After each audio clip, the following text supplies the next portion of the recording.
right outside, so come on in, don't be shy.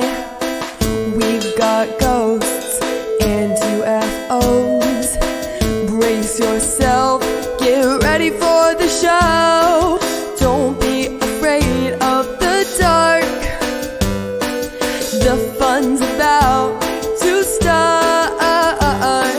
Nightmares or tales will inspire. Oh, tonight at the Scaredy Campfire.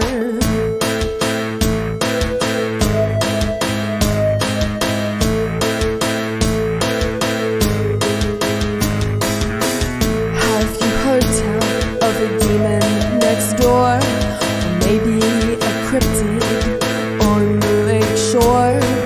There's nothing too strange for us here, so if you're ready, stamp out your fear. Don't be afraid of the dark, the fun's about to start. Nightmares or tales will inspire. Tonight at the Scaredy Campfire. Whoa, whoa.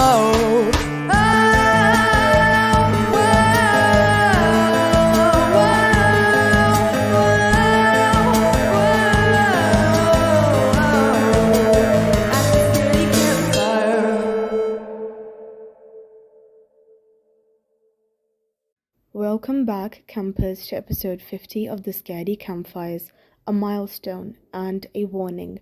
Tonight's tale reminds us that the past rarely stays buried, and when it stirs, it rises quietly.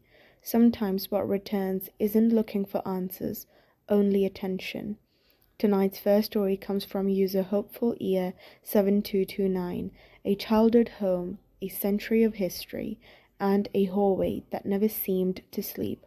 Some places hold memories, others hold something that refuses to leave. Let's begin. I swear this story is completely real. Since I was born, I've lived in a house where strange things happen. It's a house over 100 years old, one that was hit by a bomb during the Spanish Civil War, and where people have been born and have died, all from my family. I'm someone who strongly believes in the paranormal, also because I've experienced it since I was little, from clocks that start ticking on their own at night without being wound, to footsteps and noises, children's laughter, and even visual encounters like the one I'm about to share. When I was around 11 years old, I used to sleep with my little brother in a very small bedroom with a trundle bed near my parents' room. After our bedroom, there's a long, rather narrow hallway that leads to the kitchen, interrupted only by what is now my bedroom. As a child, I was terrified of that room and the hallway in general, partly because the kitchen door is a swinging door with a glass pane that reflects light and shadows in the hallway when the air currents move in. One night, my brother couldn't sleep because he suffers from insomnia, so he called my dad to come sleep with us. My dad lay down on the lower bed with him, while I slept alone on the top one. In the middle of the night, I started to clearly hear footsteps coming down from the hallway from the kitchen. I stayed very still, listening, because I didn't recognize those footsteps as anyone from the family, but I didn't get scared either, thinking it was probably my brother coming back from getting water in the kitchen. Just as I was about to turn over, I saw a woman with black curly hair wearing a white nightgown walk by. She was much taller than my mother, but since she headed towards her bedroom and I didn't feel anything bad or scary, I assumed I had misjudged her height because of the darkness. The next morning, no one mentioned anything until lunchtime, when my mother asked why my father had slept with her. We explained that, as usual, my brother couldn't sleep. That's when she said, "And if Dad was already with you, why did you come to my room?"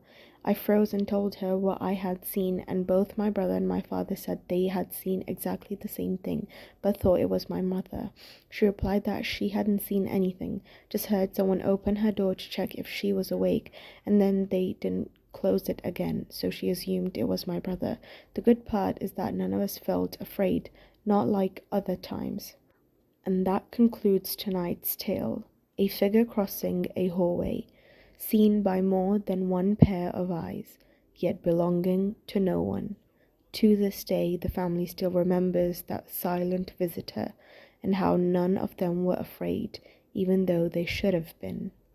And tonight's final story comes from Reddit user u/in between the liminal, whose past holds a presence that followed them from childhood, a presence with a name.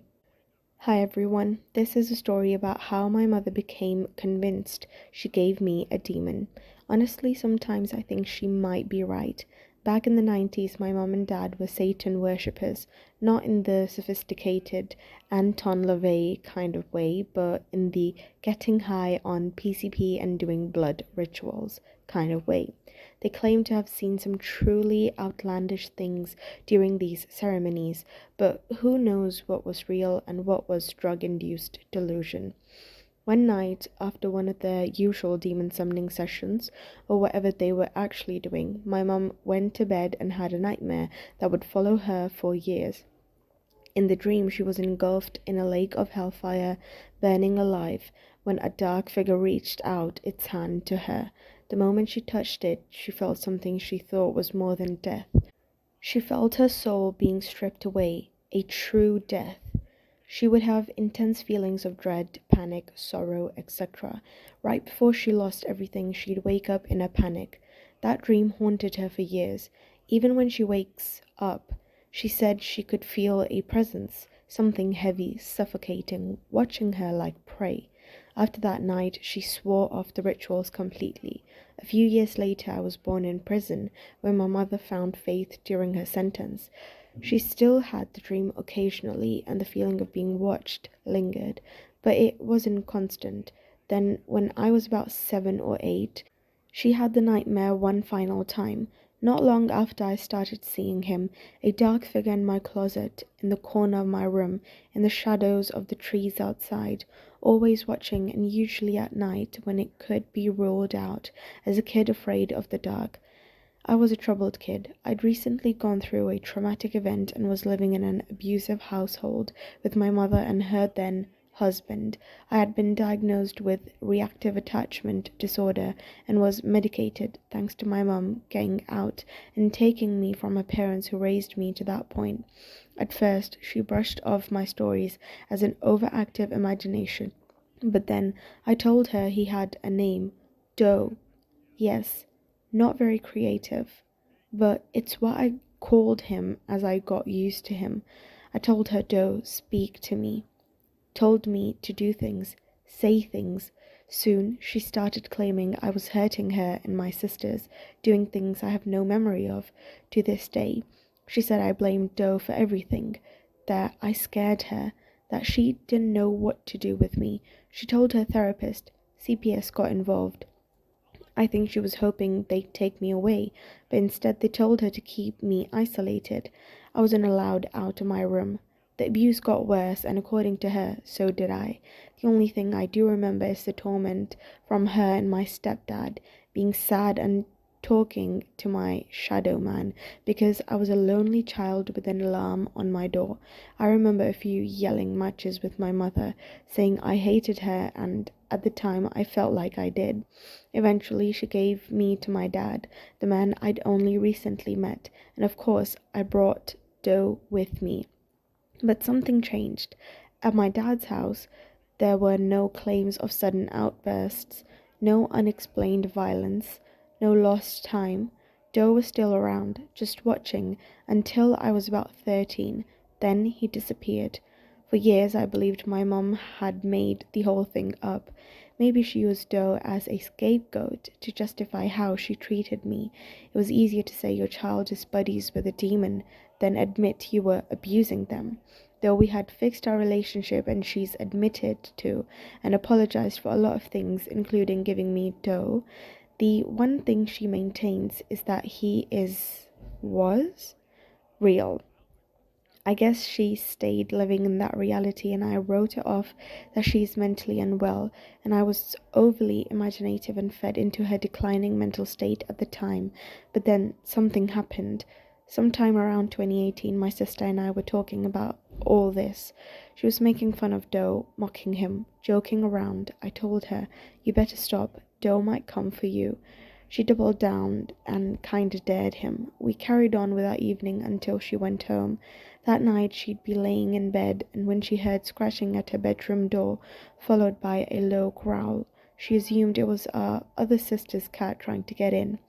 But when she opened the door, nothing. No cat. She checked our sister's room and found both her and the cat fast asleep. The next morning she asked if anyone had messed with her or heard the sounds. No one had.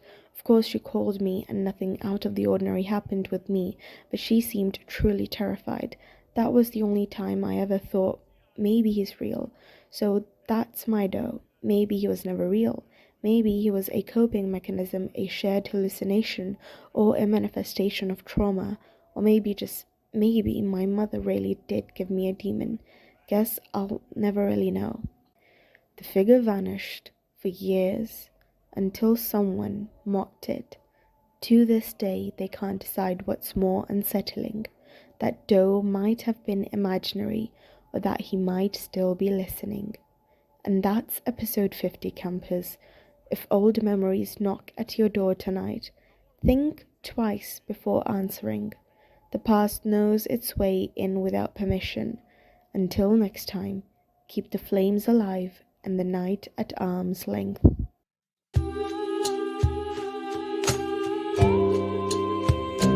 As the night gets longer and the darkness creeps in, with the eerie silence broken only by whispering wind, come gather round the fire, the flickering flames, and hear the tales of the spooky and the strange. Chill up your back, a shiver up your spine. You'll be haunted by the things that you find. Legends will unfold and stories will be told at the scary campfire, for only the bold